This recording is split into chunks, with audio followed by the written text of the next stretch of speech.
Iran and the United States traded strikes on Wednesday in the latest attacks in the Persian Gulf.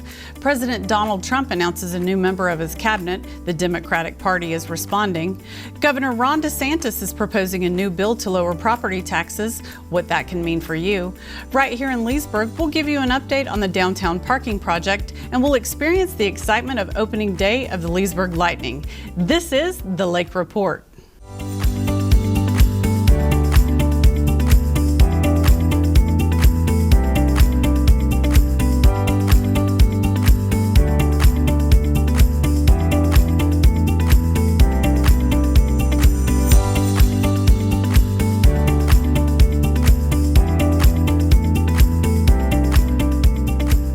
Hi, and welcome to the Lake Report.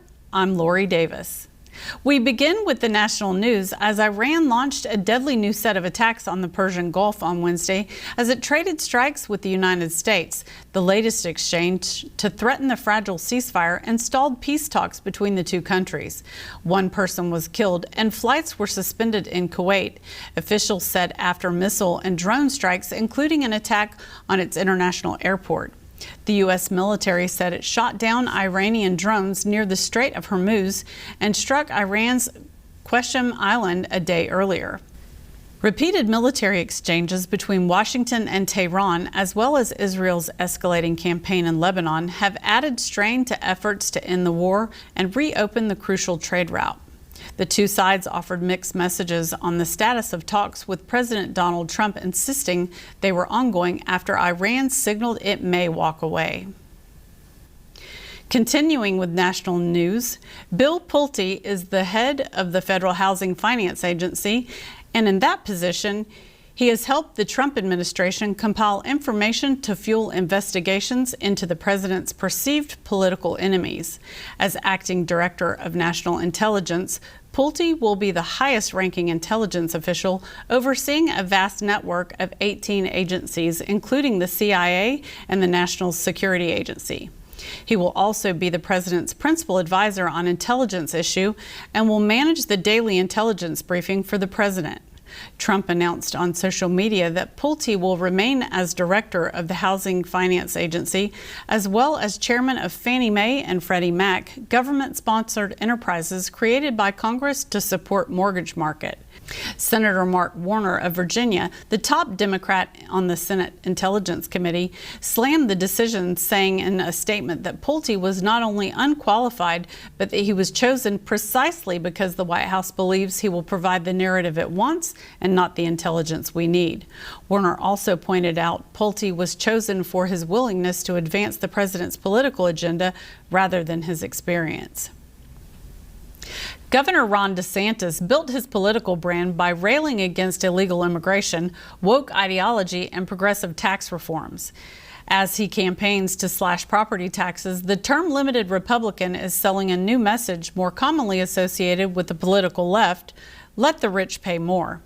DeSantis has increasingly embraced that message as he pushes a sweeping overhaul of Florida's property tax system, arguing that wealthy snowbirds, investors, and luxury owners of property should shoulder more of the tax burden so that homesteaded Floridians can pay less or eventually nothing at all.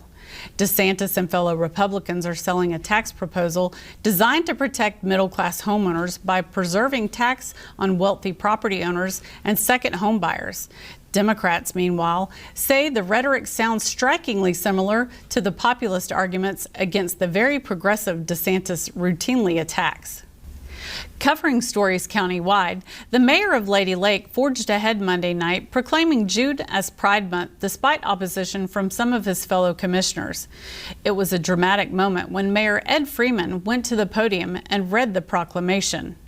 Proclamations are usually routine matters, and the town of Lady Lake proclaimed Pride Month with no opposition in 2024 and 2025. However, this year's Pride Month proclamation became a hot issue 2 weeks earlier when the mayor tried to gain consensus before formally reading the document onto the record. On Monday night, Commissioner Amanda McLean immediately asked that the proclamation be tabled. She initially had support for tabling the matter from fellow commissioners Ed Reagan and Mike Sage, with Sage aligned with the mayor and Commissioner Treva Roberts, who is gay. The balance shifted in favor of the proclamation. In front of a packed commission chambers, the mayor read the proclamation. Lake County has declared itself a protector of the Bill of Rights, joining an expanding movement by local governments to assert their autonomy against perceived federal overreach. With heavy public support, county commissioners voted 4-1 May 19th to adopt an ordinance that affirms Lake County's authority to sue the U.S. government for infringing on freedoms spelled out in the first 10 amendments to the Constitution. This is not a situation of ignoring duly adopted laws by the proper branch of government. It is a recognition of the exercise of our individual rights, Commissioner Chair Leslie Campione, the measure's sponsor, said ahead of the vote. The ordinance creates a local mechanism to challenge potentially constitutional laws in court, either through a board motion or a petition signed by at least 50 resident homeowners with homestead exemption. Commissioners renamed Lake County's measure Bill of Rights Protection Ordinance after Campione argued the word sanctuary in the title could distract from the law's intended purpose. A Clermont woman will appear in court this month for hosting a house party with alcohol and marijuana for a large crowd of teens. Officers responded to a large house party at the home of 47-year-old Claudia Yvonne Diaz on Valiant Drive around 11:10 p.m. Saturday, May 23rd, according to a case report from the Clermont Police Department. There were a lot of people and music had been played for the past hour at the residence. As law enforcement rounded the corner onto Valiant Drive, they were greeted by vehicles lining both sides of the road up to the home. Multiple juveniles aged 14 to 17 walked around the front of the home, along the sidewalk outside, and to the vehicles on the street. At some point, the officers found Diaz in the home and confirmed she was hosting a birthday party. Diaz was ultimately issued a citation for the open house party. She's due in court on June 16th. Legendary singer-songwriter Peabo Bryson has died. He was 75. The Grammy Awarded winner, known for his hit songs and duets including Beauty and the Beast and A Whole New World, and several R&B classics, died on Tuesday, according to a statement from his family. He transitioned peacefully at 5 p.m. Eastern Time on the evening of Tuesday, June 2nd, 2026, surrounded by the love of his family and those closest to him, according to the statement. The statement continued, "In this deeply difficult moment, the family asks for privacy as they mourn the loss of a beloved husband, father, family member, friend, and artist whose impact extended far beyond the stage." The statement went on to say, "We are tremendously moved by the outpouring of love, prayers, and support from fans, friends, and colleagues around the world.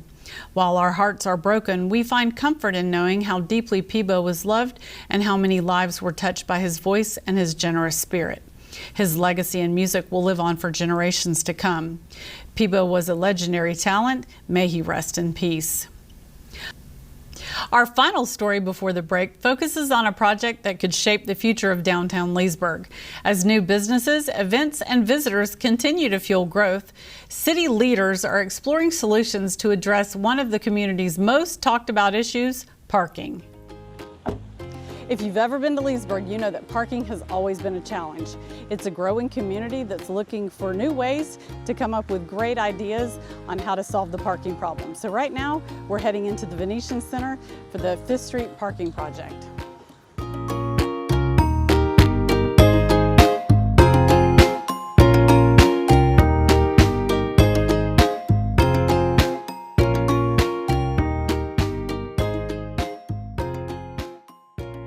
We're here tonight at the Venetian Center, and a lot of things had to happen for this to be coming to life, the 5th Street parking project. So what all went on behind the scenes? So in 2019, we did a downtown master plan, and in that master plan, we've identified several projects to do downtown to increase the economic situation and bring more life and more businesses and draw citizens to downtown. So since a lot of those projects have been coming to fruition, we have a need for more parking, and this project's gonna mitigate that. Yeah, so this is what we officially call our 5th Street downtown parking project. Okay. It is currently occupied with what we call our art center here, and we will be demoing that building and adding 48 additional parking spaces with proper lighting and beautiful landscaping. Our intent is to make sure our residents have the ability to park and enjoy our downtown, and we feel so strongly and passionate about this project, and it's going to be able to fulfill that. Now tell me who can park here, because we know there's a lot of areas in the downtown that is designated parking for certain businesses or the school that's down there. So who's going to be able to park in these parking spaces? All residents, Oh. all business owners, open to everyone. Yeah, you're right. There are some designated spaces. Currently, this space here is for live stream, but we do have an agreement where we're going to be able to utilize that, as I mentioned, improve it, and then utilize it for all residents moving forward. Faye, tell me about phase 1 of this construction project.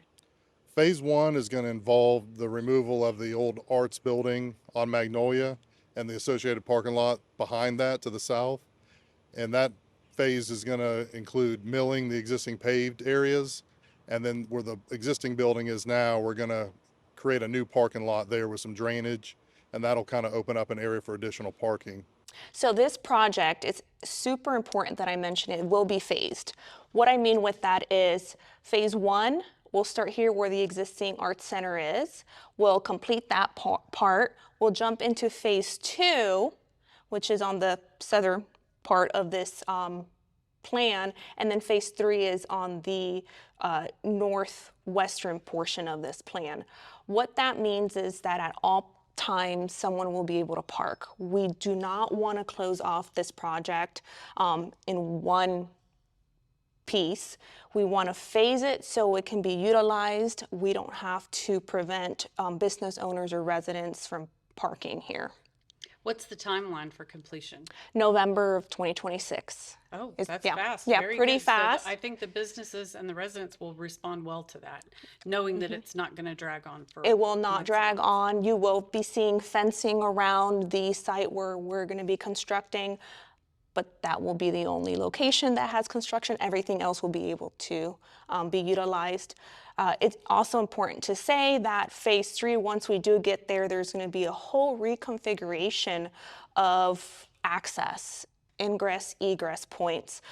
Currently, you're able to enter this portion here. As you see, this will be closed off. They'll have additional parking spaces there.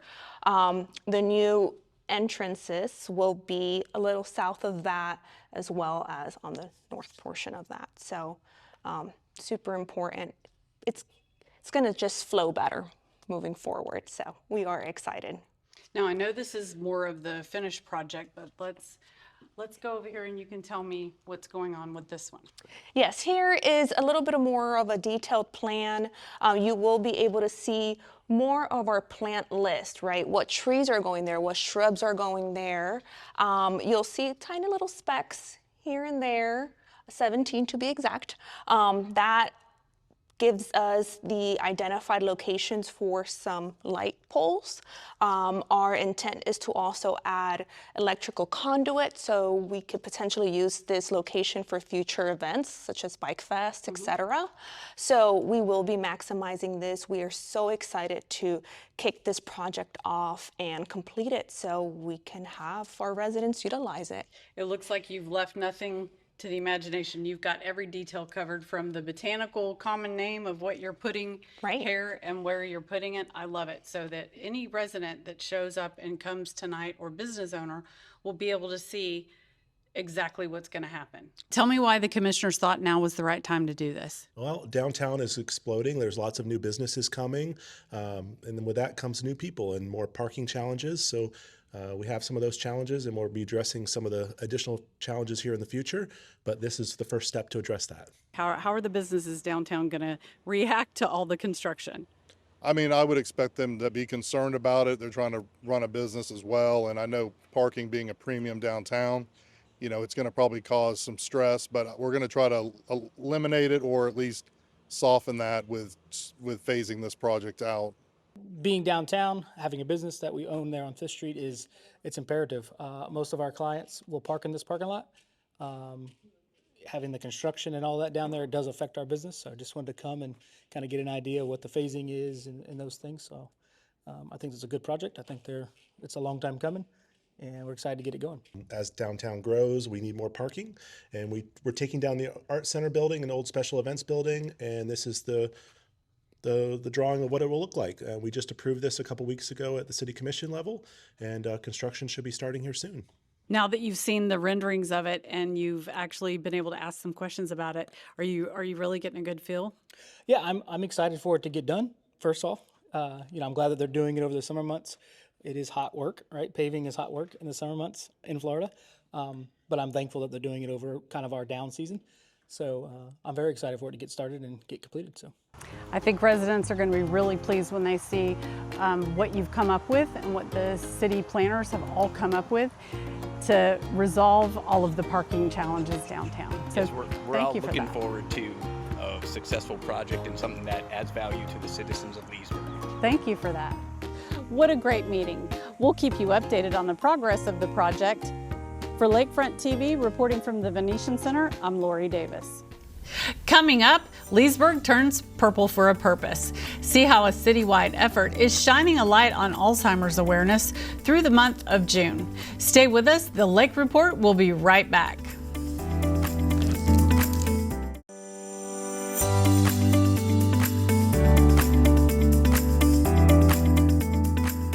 June is Alzheimer's and Brain Awareness Month, and Leesburg is turning purple for a purpose.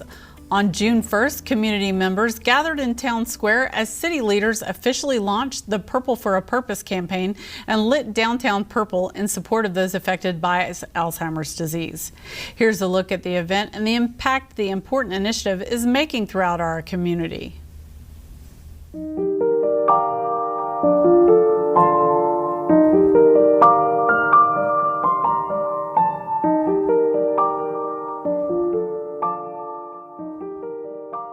Alzheimer's is a disease that affects your brain, where you lose your memory, you lose your ability to function on an everyday, normal life. This is Alzheimer's Awareness, the month of June 1st to June 30th. We're lighting up our city. You choose purple for your purpose and be out here to support with us.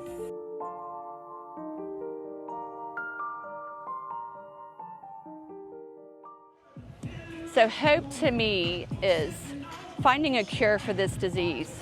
Right now there's not a cure. There's only something that will stop the progression or slow the progression. There's hope for the future. Alzheimer's awareness, it's very important to me because both of my parents have had Alzheimer's. So I have been a caregiver for both of them. My dad passed away in 2018 and my mom currently has it now, and I'm her full-time caregiver. So many people suffer with Alzheimer's and the diagnosis is just not clear, not sure why, don't understand. So many people misdiagnose, and I think it's so important that we bring awareness to it so that we can help others be educated and learn what to look for as a caregiver for loved ones. What Alzheimer's does is it just stops you from living, basically, from living the life you're used to living. Usually they say the family is the last to realize because it always goes on and someone outside brings it to their attention. Unfortunately, on my mother's side, there were her two oldest siblings suffered with full-blown Alzheimer's. It wasn't until the end when they were much older to see them and you feel so much love for them and they are not sure exactly who you are. So I just think this was a great opportunity to share with the city, bring the community together and try to find a way that we could educate everyone and still party with a purpose. Alzheimer's awareness is getting the community aware of the signs of what if someone has Alzheimer's, what those signs are. You can get them help that they need. The awareness is also having resources here in the community that will be able to help you along your journey as a caregiver, as well as the journey of the person that has Alzheimer's. This was the initial kickoff for our inaugural celebration for Rotary's 100 years, which will be June 26th actually, but we want to celebrate for the entire month. And we try to locate the main corridors and highlight those in purple. So as people drive through and see the purple, they will be saying, oh wow, what is that? And bring awareness and say, why is this lit up purple? ask the questions, you get more information. Next time, next year, we do this again, and it grows and it grows and it grows. And we let people know that Rotarians are still here, doing the purpose that they do, serve the community, bringing wellness and awareness and wellness for some form of a disease. I think this will be a great start and a win for both, as well as the city, the Rotary clubs, as well as Alzheimer's.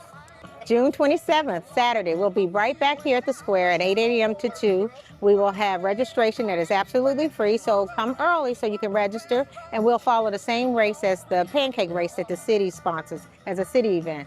We will have a fun kids zones afterwards. We'll have the fire department and the police department out with their vehicles for kids to see. We have a memory wall out there that will be up for the entire month that people can come and share stories and make notes of their loved ones. And we also have a step and repeat so that you can take your pictures throughout the days whenever down here. I want people to just be aware, just be kind to people. And it's not just people with dementia, it's people in this world. Just be kind, show grace to people. If they make a mistake, they make a mistake. Just show grace.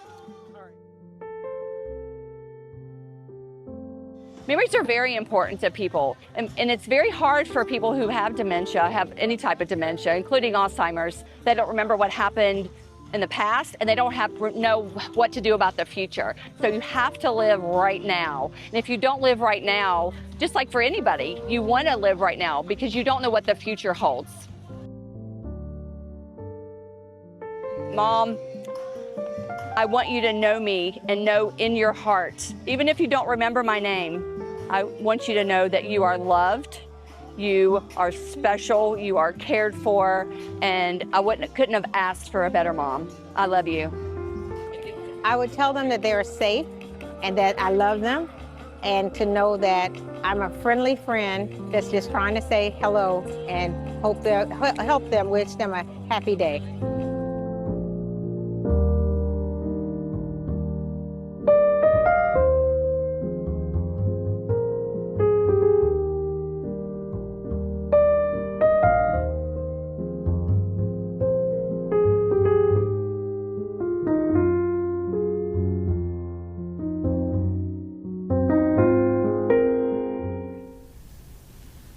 To learn how you can show support throughout the month of June, participate in the upcoming 5K Run Walk, or to get involved in the community-wide Purple for a Purpose campaign, email turnleesburgpurple@gmail.com or follow their Facebook page for the latest updates and event information.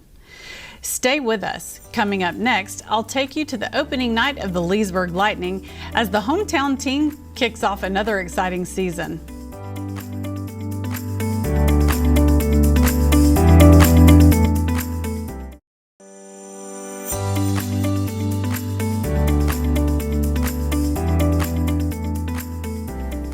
Welcome back to the Lake Report.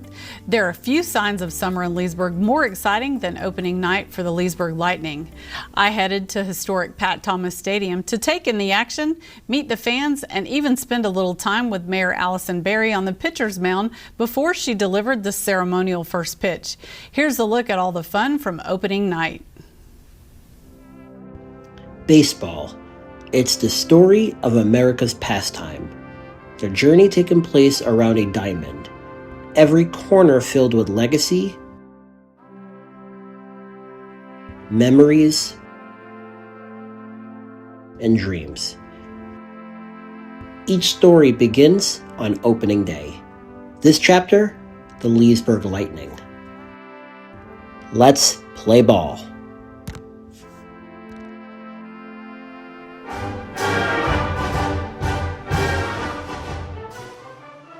The end of May means the boys of summer are back at Pat Thomas Stadium here in Leesburg, Florida. I'm Lori Davis with LakeFront TV, and we're here to catch the Leesburg Lightning in their opening game against the Diamond Dogs. Recognize officials, student athletes, coaches, or Tyler, your roots run deep here. Tell me about how you ended up here with the Leesburg Lightning. Yeah, so it's been a long journey. This is year 20. So way back in the summer of 2007, was our first year, and I actually was the bat boy the first couple years. I remember you being the bat boy, Tyler. So I was out here doing that for, I think, 3 years with John Matthias. So we were out here doing it, had a great time. But my father was one of the 4 or 5 that helped start the team way back when, and was part of it for a while, was the bat boy. Then it was an intern, went off to college and wasn't a part of it for a couple years, and then have been back in this role for this is year 10.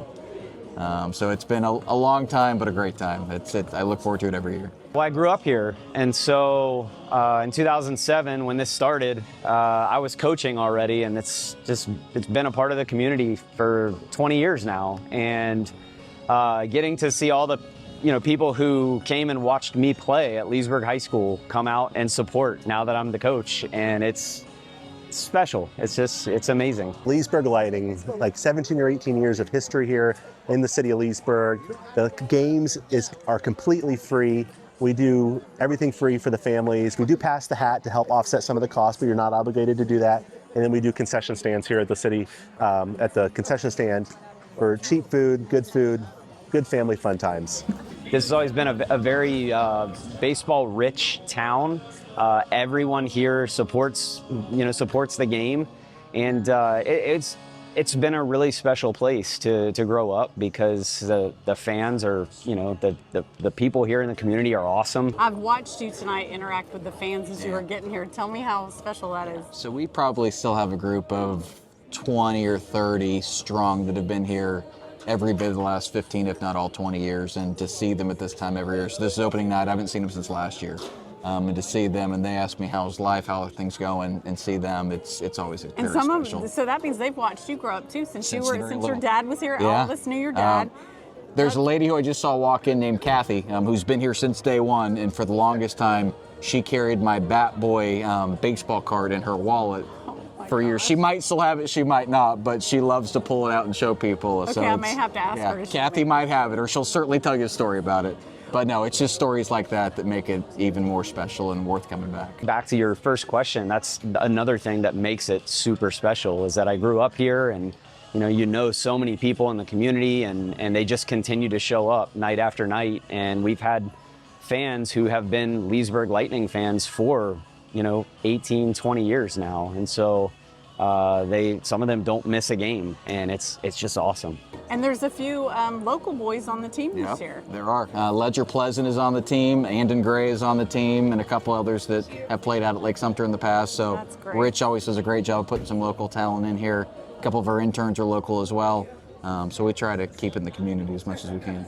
This is kind of a full circle moment for you because you are a hometown boy right here from Leesburg. Yes, ma'am.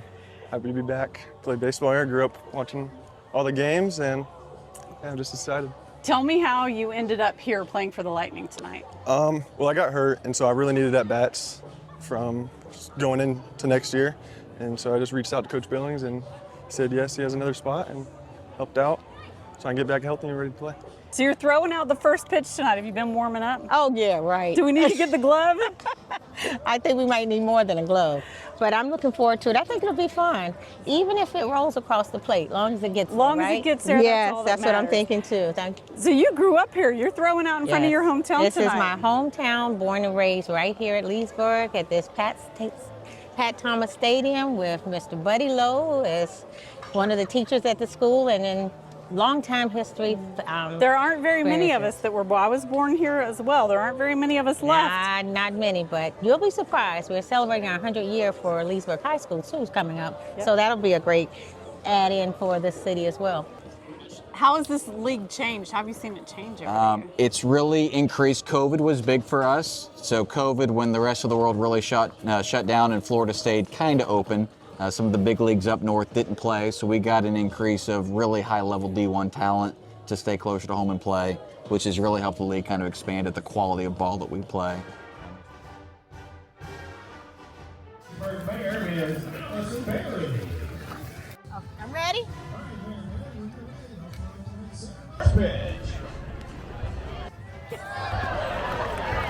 And looks like a strike to me. Put your hands together, a big round of applause. You're supposed to do this.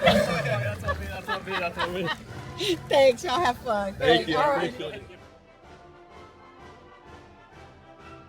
Opening night, anytime it's opening night, it's a special night. Doesn't matter what league.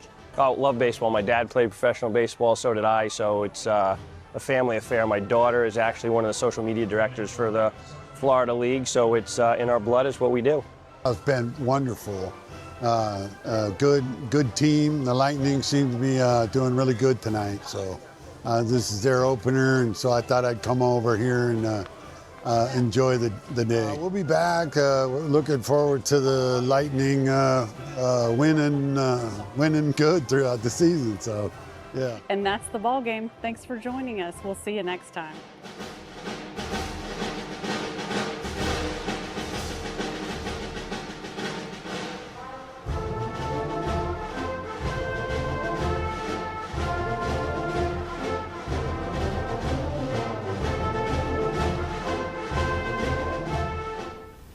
Baseball has a special way of bringing communities together, and opening night proved once again why the Leesburg Lightning are such an important part of summer in our hometown. These games are free, fun, and filled with community spirit, so I hope you'll come out and cheer on the Lightning this season. For the full schedule, visit LeesburgLightning.com. Thank you for joining us on the Lake Report, and remember, we're always looking for stories that celebrate the people, places, and events that make our community special. Send your story ideas to LakeFront TV at leesburgflorida.gov. For LakeFront TV, I'm Lori Davis. Until next time, get outdoors and enjoy this beautiful place we all call home.